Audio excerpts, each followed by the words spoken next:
physical. So every life of every man is designed the physical. So every life of every man is designed by the spirit realm. Like 95% of the spiritual life of a man is spiritual, while 5% is physical. In the sense that is why some people who are spiritual, they don't sleep at night. Maybe from 9, they will do everything they want to do. Then from 10, they'll start preparing themselves for spiritual movement. Then anything around 12, they start whatsoever they are doing. They don't sleep. Some that believe spiritual things do exist, they start speaking to their life.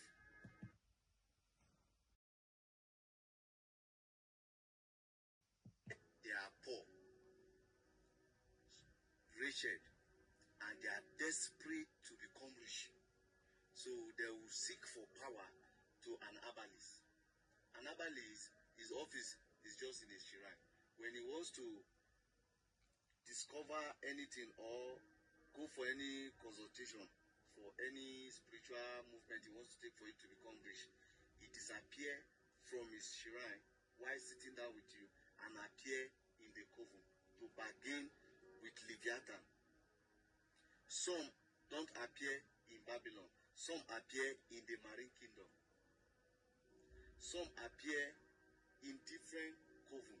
So when they appear in the front of Leviathan, they will say, this is the situation before me. This man wants to be rich. Just like I came here now, that you give me some form to fill and all of those things. They will also give him some document to fill as an agreement. And those documents, they have where they used to keep them.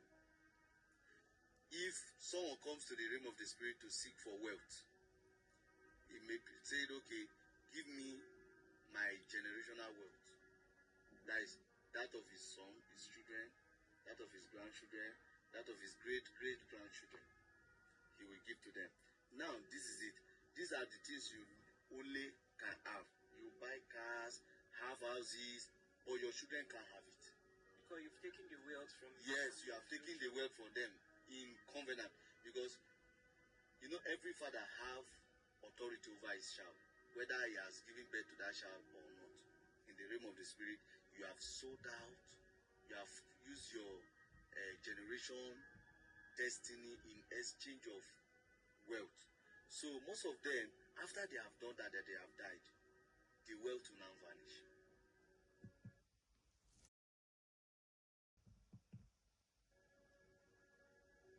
Will vanish within a twinkle of an eye.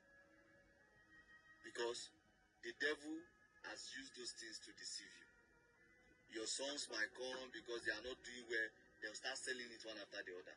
Because whatsoever they put their hand at that moment cannot work. Devil will allow them to go to school. Finish from primary school to secondary, from secondary to the university level, and they will graduate. After they now graduate, the next thing he will do is steal their original certificate spiritually. And whenever they take it to any office to look for a job, then the person offering that job to them will not be seeing the certificate, but will be seeing like something like leaf.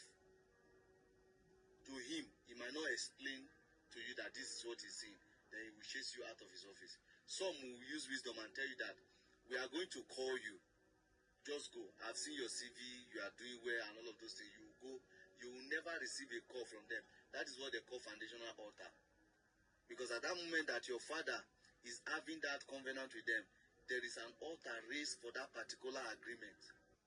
That when time comes, there will be a particular person that will be servicing that altar to speak over that agreement, to stand for that agreement. When the children wants to get married, some, the devil will give them spiritual husband. Some, he will give them set backwardness. Some, stagnation. Some, near syndrome. He will share it, he will distribute it like that to them. Some, he will give them the same thing. All of them will be position. No one is prospering. No one is moving forward. And whenever, for example, maybe they now said, okay, let's go and bring a spiritual pastor to pray for us. And when the spiritual pastor is spiritual enough to travel to time to discover those things, why is it happening like that? Then they will now summon they will summon the pastor, not when he's praying. After he might have prayed for them, then you go back, you say, I need to go and do some fasting and do some research about the problem. Then they will now summon the pastor at the middle of the night. They will summon him. He will be sleeping, but they will summon him and he will come up. They will now bring those papers that your forefathers now signed before him. Say, see, so date, so time. Their father came here requesting for so.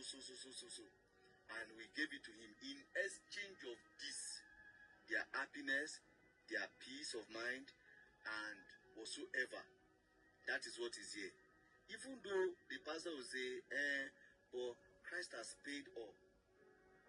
There are principles in breaking those things.